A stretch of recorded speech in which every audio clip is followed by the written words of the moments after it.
Hello, my young friends. How are you? Hope all of you are fine and very good in your health. So, today we are going to read our next poem, You Start Dying Slowly. आज आपण ही poem वाचणार आहे, You Start Dying Slowly. ह्याचा आज सर्वात आधी आपण warming up exercise करूया.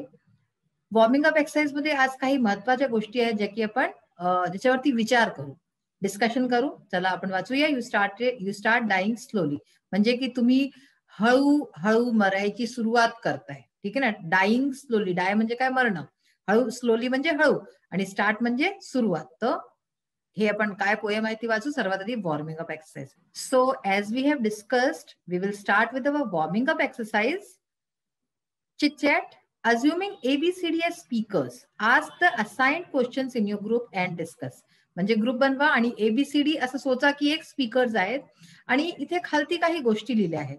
तर हे तुम्ही आपले क्वेश्चन्स कराले आणि आपल्या ग्रुप्समध्ये विचाराले. म्हणजे हे जेव्हा तुम्ही राहिले तेव्हा कराल. आता आपण पहा गोष्टी विचारू की काय प्रश्न आहेत.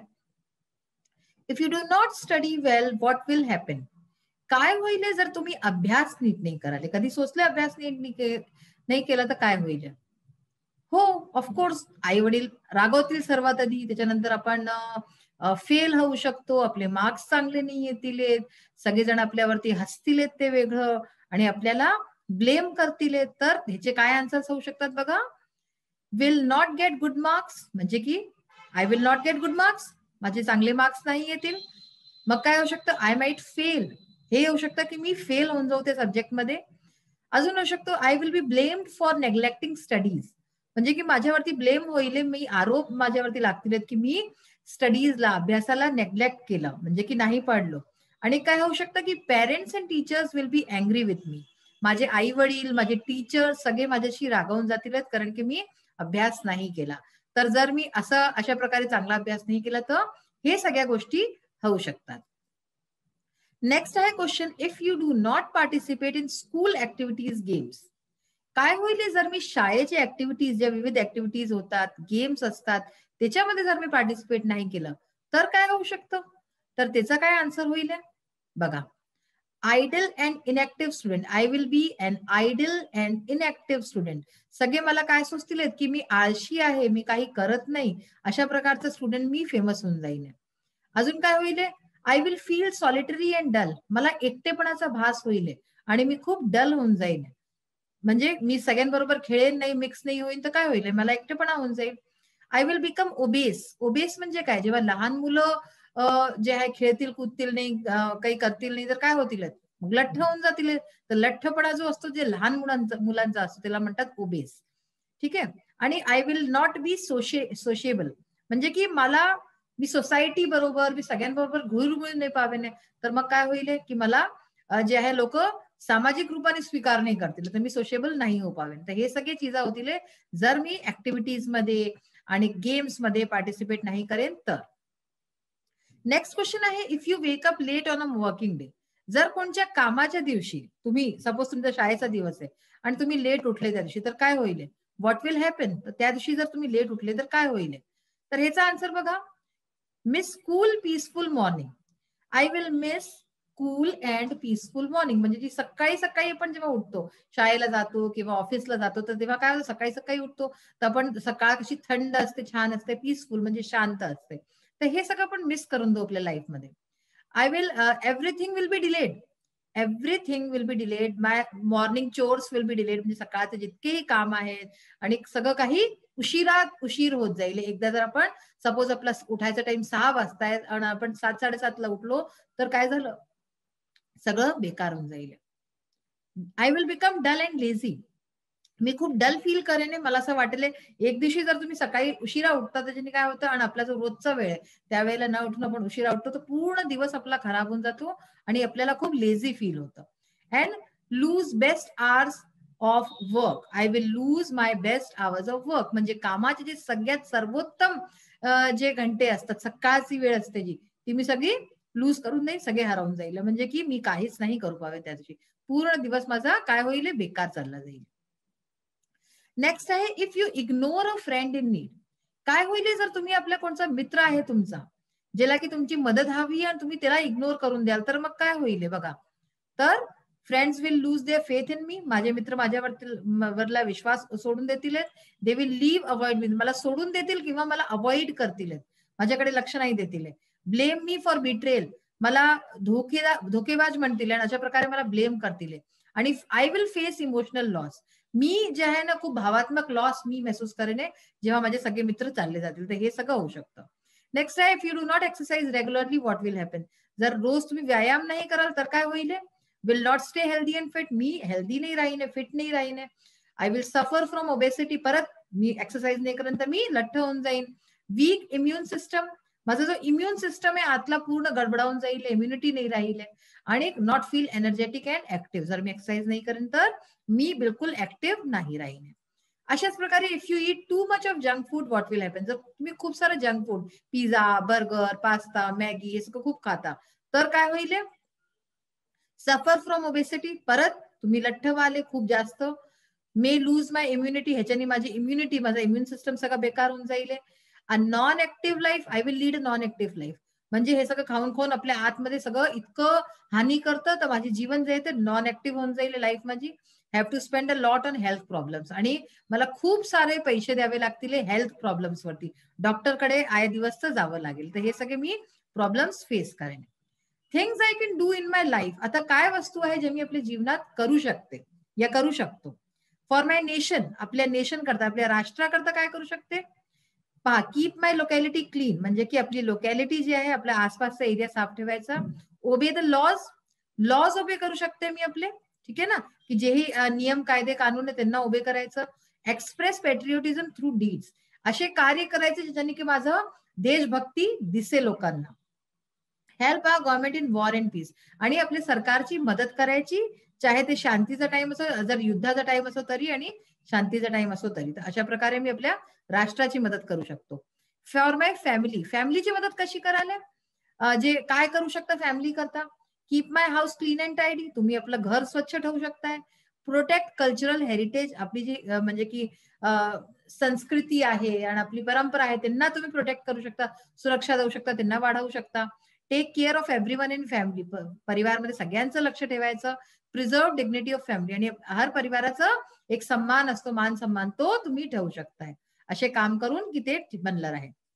फॉर माय फ्रेंड्स, तर मित्रांकरता काय करू शकता, help them in their need, जेव्हा त्यांना जरूरत असेल तेव्हा तुम्ही त्यांची हेल्प करू शकता, मदत करू शकता, वेट फॉर देम, त्यांची वाट बघू शकता, जेव्हा त्यांना जरूरत असेल तेव्हा तुम्ही त्यांची वाट बघू शकता, share their good and bad days, मित्रांवरती जर चांगले दिवस आले किंवा वाईट दिवस आले तर ते आपण शेअर करतो, ते आपण एकामेकाबरोबर शेअर करतो, तर ते करायचं, आणि अशाच प्रकार सपोर्ट द्या, जेव्हा त्यांना आपली जरूरत असेल तेव्हा आपण त्यांना सपोर्ट द्यायचा, सहारा द्यायचा, तर हे आपण आपल्या मित्रांकरता करू शकतो. फॉर ओल्ड पीपल, जे वृद्धजन असतील त्यांच्याकरता काय करू शकतो, टेक केअर ऑफ देम, त्यांची जे आहे की केअर करायची, लुक आफ्टर देअर हेल्थ, त्यांच्या स्वास्थ्याकडे बघायचं, help them in their needs, त्यांना जेव्हा जरूरत असेल तेव्हा त्या जरूरती पूर्ण करायच्या, कीप देम हॅप्पी, आणि त्यांना प्रसन्न ठेवायचं, कारण की म्हातारपण काय असतं की लोक फार दुखी असतात आणि एकटे पडून जातात, तर तेव्हा त्यांना प्रसन्न ठेवायचं.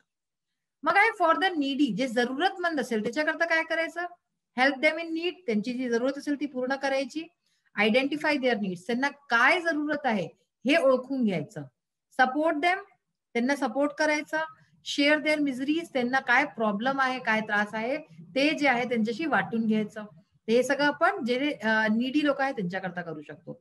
फॉर मायसेल्फ, मी स्वतः करता काय करू शकतो, टेक एक्सरसाइज, मी एक्सरसाइज घेतल्याने मी फिट राहीन, स्टडी वेल, चांगली अशी पढाई करेन, ड्रीम हाय, उंच स्वप्न पाहिन, आणि प्रे टू गॉड, देवाची प्रार्थना करेन, तर हे सगळं मी स्वतः करता करू शकते.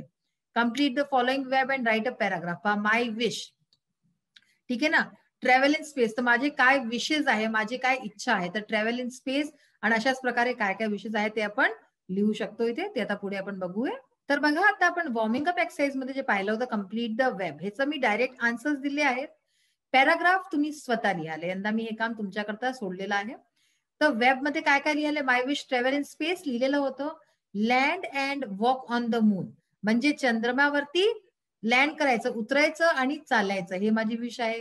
गो into orbit round the earth, अर्थच्या चारीकडे चक्कर काटायचा, from space station take off for moon, Mars, Venus etcetera. तर हे सगळे माझे विष आहेत. तर ह्याचा यूज करून तुम्ही एक पॅराग्राफ लिहायचा प्रयत्न करा, छोटासा एक 8 लाईनीचा तरी लिहू शकताय तुम्ही. नेक्स्ट बघा, इंग्लिश वर्कशॉप आज आपण स्टार्ट करूया. State the following line that provides evidence of the theme. अशी लाईन ज्याच्याने या पोयमची थीम कळते. ती कोणची लाईन आहे? If you do not change your life you start dying slowly. म्हणजे की जर तुम्ही तुमचं जीवन नाही बदलाले तर तुम्ही हळूहळू करून मरत चाले. 3 characteristics from the poem that make a person dull and uninteresting. तर म्हणजे की असे पोएम मधनं 3 कॅरेक्टरिस्टिक्स द्यायचे ज्याच्याने की एक व्यक्ती जो आहे डल होऊन जातो खूप जास्त आणि एकदम अनइंटरेस्टिंग होऊन जातो. तर अशा प्रकारचे द्यायचे 3 चीजा. Becoming a slave of your habits. तुमचे जे हॅबिट्स आहे, तुमचे जे आदती आहे त्याचं गुलाम बनायचं. Not going with fresh emotions. जे तुमचे इमोशन्स आहेत, भावना आहेत, त्याच्या बरोबर नाही चालायचं, पण जे तुम्ही करत आले तेच करत राहायचं. Not facing exciting risky challenges. आणि अशाच प्रकारचे जे चॅलेंजेस आहे ते एक्सेप्ट नाही करायचे, बल्कि एक बोरिंगशी लाईफ जियत राहायची. ह्याच्यात एक तुमचा ए स्टेट द फॉलोइंग मध्ये ए वाला क्वेश्चन मी सोडलेला आहे, कारण की त्याच्यात काय थीम ऑफ द पोएम आहे. तर थीम आपण जे आहे अप्रिसिएशन ऑफ द पोएम मध्ये बघून गो, त्याच्यातनं तुम्ही लिहून घ्याले. Pick out 4 adjectives from the poem and write them down with the nouns they describe. तर 4 ऍडजेक्टिव्ह लिहायचे आणि त्याच्याबरोबर त्याचे नाऊनही लिहायचे पोएम मधनं काढून. तर बघा, same paths, turbulent emotions, different colours, sensible, advice. तर पाथ्स, इमोशन्स, कलर्स आणि ऍडवाइस हे झाले नाऊन, आणि ह्याचे ऍडजेक्टिव्ह काय झाले? सेम, टर्बुलंट, डिफरंट आणि सेन्सिबल हे ह्याचे ऍडजेक्टिव्ह झाले. नेक्स्ट आहे what expression is repeated in the poem. कोणता एक्सप्रेशन आहे जो की परत परत या पोएम मध्ये रिपीट केला गेलाय? हाऊ मेनी टाइम्स, कितीदा रिपीट झालाय? Why do you think the poet emphasizes it. तुम्हाला असं का वाटतं की पोएटनी त्याच्यावरती इतका जोर दिला आहे? आन्सर बघा, the expression if you do not is repeated in the poem. हा जो expression if you do not, जर तुम्ही नाही कराल असं काही, तर हा रिपीट झाला आहे. It has been repeated 12 times in the beginning of lines in the poem. तर हे 12दा रिपीट झालंय पोएम मध्ये, प्रत्येक लाईनीच्या सुरुवातीला. The poet emphasizes it because, poet का जोर देतो याच्यावरती? कारण की he wants to urge strongly to read the poem. कारण की तो चाहतोय की ही पोएम पढ़ली जाए and stress the things that we should not do. आणि अशा चीजांवरती स्ट्रेस देणं चाहतोय की जे आपण नाही केलं पाहिजे. He reminds us every time, दरवेळेला तो रिमाइंड करतो आपल्याला poet, what we should avoid to do for living good life. की आपल्याला चांगली जिंदगी जियाकरता काय वस्तू अवॉइड केली पाहिजे, काय नाही केलं पाहिजे. Everyone needs inspiration to move ahead और make progress in our life. म्हणजे की प्रत्येक व्यक्तीला जे आहे काहीतरी इन्स्पिरेशन लागतं, मोटिवेशन लागतं पुढे वाढायकरता जिंदगीत आपल्या, आणि प्रोग्रेस करायकरता. There are some things which inspire us to live better. आणि अशा काही वस्तू आहेत जे की आपल्याला इन्स्पायर करतात, मोटिवेटेड करतात, प्रेरणा देतात. What are those things? तर अशा कोणत्या वस्तू आहेत जे की आपल्याला मोटिवेशन देतात? तर बघा, स्टोरीज असतात, कहाण्या, पेरेंट सपोर्ट, आपले जे आई वडिलांचा सपोर्ट आहे, घरचा फॅमिलीचा सपोर्ट आहे, ड्रीम्स, आपले जे स्वप्न आहेत, रोल मॉडेल, आपण कोणाला रोल मॉडेल बनवतोय, फेथ इन युअर डिलिजन्स, आपल्या आपवरती जो आपला भरोसा असतो, आणि मोटिवेशन आणि प्रेरणा. तर हे सगळ्या गोष्टींनी आपण पुढे वाढतो आणि आपला सक्सेस जे आहे प्रोग्रेस प्राप्त करतो. नेक्स्ट आहे अप्रिसिएशन ऑफ द पोएम. हे आपण बघूया आज. टायटल पोएमचं काय? You start dying slowly. Name of the poet Pablo Neruda. Rhyme scheme free verse style याच्यात. Figure of speech apostrophe, repetition, antithesis हे सगळे फिगर ऑफ स्पीच यूज झालेत. थीम, सेंट्रल आयडिया काय आहे पोएमचा बघा. Life must flow and renew itself at every moment of its being. म्हणजे की आपली जी लाईफ आहे, जीवन आहे, तो फ्लो केला पाहिजे, तो चालला पाहिजे स्मूथली, आणि renew it self at every moment of its being. आणि प्रत्येक पदोपदी त्याला रिन्यू केलं पाहिजे, काहीतरी नवीन केलं पाहिजे. We live fully only when we enrich ourselves with new knowledge. आपण पूर्णतया केव्हा जगतो? जेव्हा आपण आपलं काहीतरी नवीन शिकतो, नवीन ज्ञान प्राप्त करतो. वाईड एक्सपिरियन्स, फ्रेश इमोशन्स, म्हणजे की आपले एक्सपिरियन्स, आपले जे अनुभव आहे ते खूप जास्त असो. फ्रेश इमोशन्स, आपण नेहमी काहीतरी नवीन भाव जे आहे ते महसूस करायचा. डेअरिंग एन्काउंटर्स, काहीतरी असं करायचं जीवनात जे की आपण कधी नाही केलंय. अँड एक्साइटिंग चॅलेंजेस घ्यायचे आपल्या जीवनात. If we settle for a life that is stagnant. जर आपण जीवनात बसून गेलो, स्टॅग्नंट म्हणजे की एकदम काही न करता, रिपिटेटिव्ह एकाच सारखं करत चाललोय काहीतरी, और कन्व्हेन्शनल किंवा जे जुनं करतोय तेच करतोय. We start dying slowly. तर आपण काय होतं हळूहळू करून आपण जसं की आपलं मृत्यू होत चालली instead of living the life fully. जेव्हा की आपण फुल्ली जिलं पाहिजे तर आपण पूर्णतः आपल्या जीवनचा आनंद न घेता हळूहळू करून आपण असं वाटतं की मृत्यूला प्राप्त होतोय. तर हा याचा थीम किंवा सेंट्रल आयडिया आहे. तर अशा प्रकारे आज आपण पोयम तर नाही वाचली, वॉर्मिंग अप एक्सरसाइजेस पाहिले.